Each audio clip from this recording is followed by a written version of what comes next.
U.S. Central Command confirmed something happened in the Middle East today that could have been the deadliest single incident of this entire war. And instead, it became one of the clearest signs yet of exactly how strained this conflict has made the American military. According to Fox News Digital's live coverage, CENTCOM said American forces intercepted multiple Iranian ballistic missiles launched in what it directly called an attempted surprise attack on U.S. troops in the Middle East. ABC News confirmed the same event independently, reporting it as breaking news within the last several hours. Every single missile was stopped. But the story of how close that attempt came and what it cost to stop it is where this gets genuinely alarming. Let's start with exactly what CENTCOM said, because the phrasing matters. This wasn't described as another routine night of the ongoing strike campaign. It was labeled specifically as an attempted surprise attack, a phrase that signals Iran was trying to catch American forces off guard rather than continue trading blows in the predictable nightly rhythm this war had settled into. According to ABC News' live blog, that intercepted attack came just hours after a separate operation in which U.S. and Saudi forces conducted strikes in Iraq specifically targeting Iranian proxy groups, according to CNN's live coverage of the same day. So, within a single 24-hour window, American and Allied forces were simultaneously going on the offensive against Iran's proxy network in Iraq, while also having to defend against a surprise missile launch aimed directly at their own troops elsewhere in the region. This all unfolded on a day when the two most important Allied leaders in this entire war were sitting across from each other in Washington. According to Fox News Digital, Israeli Prime Minister Benjamin Netanyahu arrived at the White House just before 11 a.m. to meet directly with President Trump. Fox News reported the two were expected to discuss Iran's alleged expansion of Pickaxe Mountain, one of the country's most sensitive nuclear-linked facilities, a story we've covered in detail on this channel before.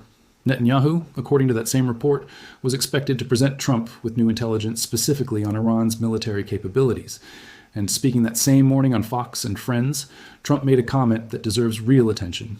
He said he could take out Pickaxe Mountain, quote, very easily, adding that the U.S. Space Force has state-of-the-art cameras trained directly on the site.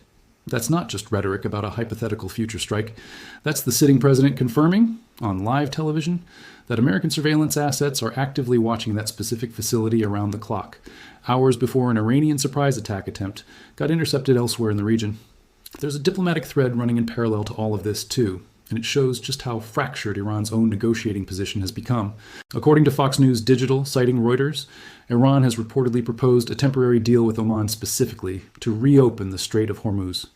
Iran's Deputy Foreign Minister, Kazem Garibabadi, told state media that under Iran's proposal, shipping traffic in both directions would pass at least partly through Iranian waters. But Garibabadi also confirmed Tehran had rejected a separate Omani proposal that would have evenly divided shipping routes between the two countries, arguing it failed to address Iran's own security concerns. He then warned directly that the strait would remain closed if Oman rejects Iran's counterproposal instead. That's a government simultaneously trying to negotiate its way out of an economically devastating blockade, while still threatening to keep that same blockade in place if its own terms aren't met, all in the same public statement. CNN's own coverage from the same day adds another layer to that diplomatic picture. According to CNN, President Trump directly batted down pressure from Netanyahu to escalate the war with Iran further, ahead of their White House meeting today.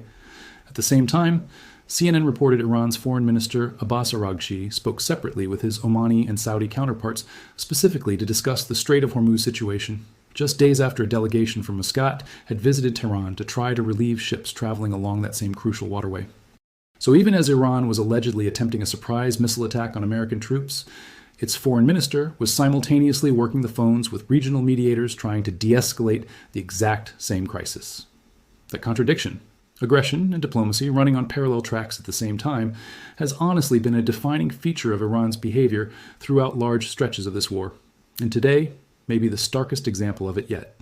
Now, here's the part of this story that I think deserves the most attention, because it changes how you should read everything else happening today.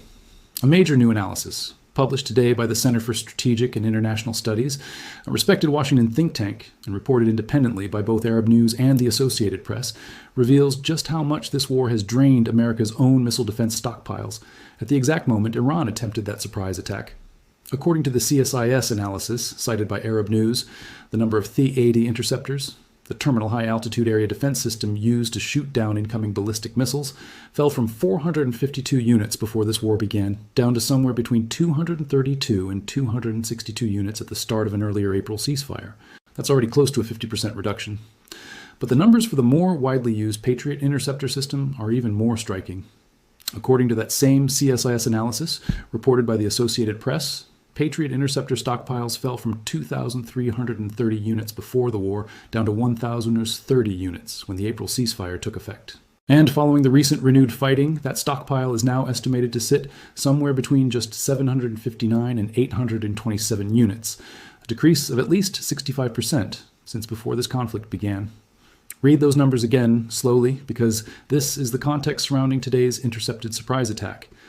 The United States has burned through nearly 2 out of every 3 Patriot interceptors it had in reserve before this war started, and it was against that exact backdrop, with air defense stockpiles at their lowest point of the entire conflict, that Iran chose today, specifically, to attempt a surprise ballistic missile launch against American troops, rather than another predictable, telegraphed strike. CSIS didn't just report the numbers, they explained the strategic risk behind them. According to that same reporting, shrunken inventories of Patriot and THAAD interceptors may force the United States and its Middle Eastern allies to take on more risk going forward, specifically in order to conserve whatever air defense capacity remains.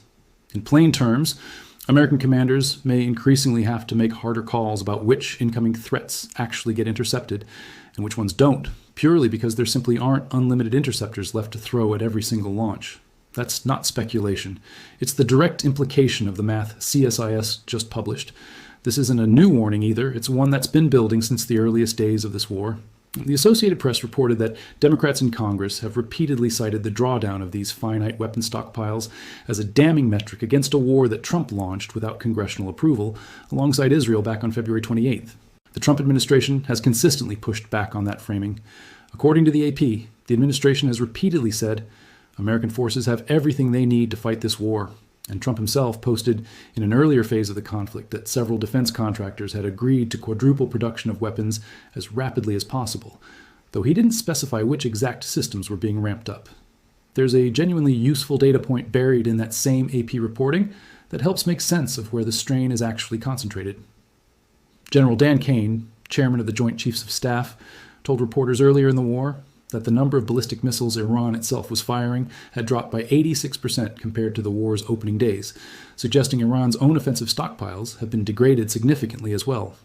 Defense Secretary Pete Hegseth confirmed around that same period that American forces had shifted away from relying heavily on expensive standoff weapons and cruise missiles used earlier in the war, moving instead toward 500, 1,000, and 2,000-pound GPS and laser-guided precision gravity bombs, weapons that are cheaper to produce and more readily available, but which require American aircraft to fly physically closer to their targets to deliver them. That's a meaningful trade-off. Cheaper, more available munitions in exchange for greater risk to the pilots and aircraft delivering them. CSIS's broader warning from earlier this year adds one more layer of urgency to all of this. According to that analysis, it could take at least 3 years to fully replenish American stockpiles of Patriots, THAADs, and Tomahawk cruise missiles back to their pre-war levels, even under an aggressive production ramp-up.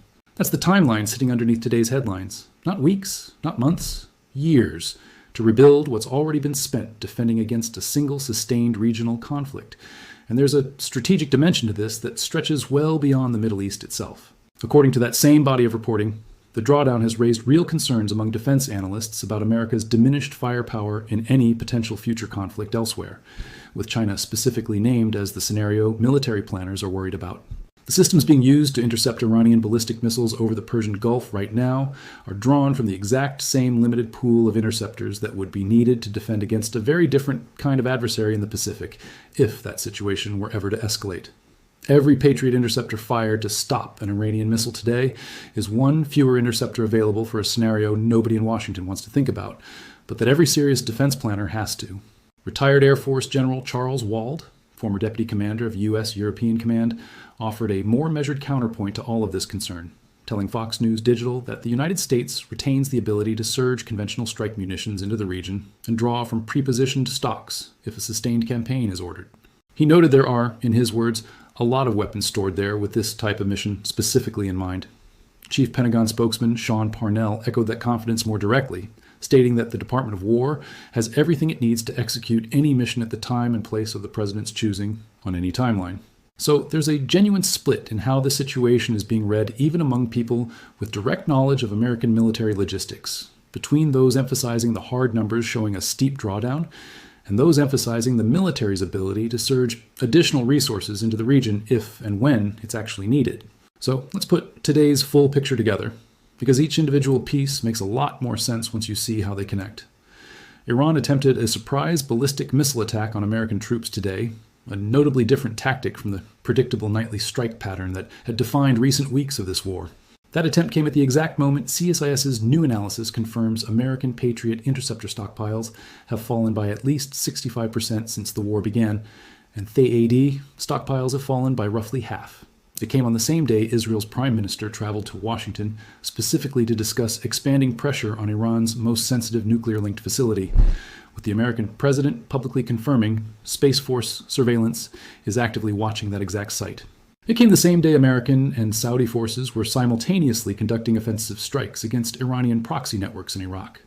And it came in the middle of a diplomatic track, where Iran's own foreign minister was working the phones with Omani and Saudi counterparts trying to de-escalate the very same crisis its military appeared to be actively trying to widen through what CENTCOM specifically labeled an attempted surprise attack. There's an honest question sitting underneath all of this that's worth asking directly rather than assuming an answer to. Was today's surprise attack attempt a coincidence of timing or a calculated move, testing whether America's genuinely stretched air defense network could still reliably stop an unexpected launch? CENTCOM's own statement confirms every missile was successfully intercepted today, which on its own is a clear operational success.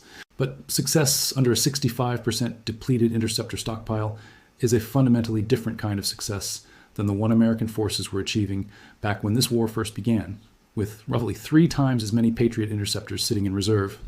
Whether Iran's military leadership is fully aware of that specific vulnerability, and whether today's attempt was designed to probe it directly, is something the reporting available right now genuinely cannot answer with certainty, and I won't pretend otherwise. What is confirmed from CENTCOM's own statement today is that American forces did stop every incoming missile in this specific attempt. What is also confirmed from an independent think tank analysis published the very same day is that the margin for doing that again and again and again over however many more months this conflict continues has grown significantly thinner than it was when this war started back in February. Those two facts, sitting directly next to each other on the same news day, are really the truest summary of where this conflict actually stands right now, in Tehran's calculations and in Washington's. Every claim in this video comes from a named, independently checkable source published within the last 24 hours. The intercepted surprise attack came from CENTCOM's own statement, reported by Fox News Digital and independently confirmed by ABC News. The U.S.-owned Saudi strikes on Iranian proxies in Iraq came from CNN's live coverage. The Netanyahu-Trump White House meeting and Trump's Pickaxe Mountain and Space Force comments came from Fox News Digital's live blog. The Oman-Iran temporary Hormuz deal proposal came from Fox News Digital, citing Reuters and Iran's Deputy Foreign Minister Kazem Garibabadi, speaking to state media. The Aragchi diplomatic calls with Oman and Saudi Arabia came from CNN. The full air defense stockpile analysis, including every specific figure on Patriot and THAAD interceptors, came from the Center for Strategic and International Studies, reported independently by Arab News and the Associated Press. General Dan Kane's comment on Iran's declining missile output, Defense Secretary Hegseth's comments on munition strategy, General Charles Wald's assessment, and Pentagon spokesman Sean Parnell's statement all came from Fox News Digital and Associated Press reporting. Anyone following this story should read that original reporting directly, especially given how quickly this specific situation continues to develop, sometimes within hours rather than days. Behind every number in tonight's video is a real person whose safety depends on decisions being made under exactly this kind of strain. American troops stationed across the Middle East, who were the actual target of today's attempted surprise attack, and whose protection now depends on an interceptor stockpile that independent analysts confirm has shrunk by roughly 2/3 since this war began. Iranian civilians in Tehran and across the country living under the broader weight of a conflict now well into its 5th month, and military planners in Washington who, according to their own defense analysts, are now weighing decisions about missile defense in the Middle East against the very real possibility of an entirely different kind of conflict thousands of miles away, with the exact same limited stockpile of interceptors standing between both scenarios. That is the true weight sitting behind today's headline, and it deserves to be understood in full, not just as a single successful intercept, but as part of a much larger and increasingly strained picture.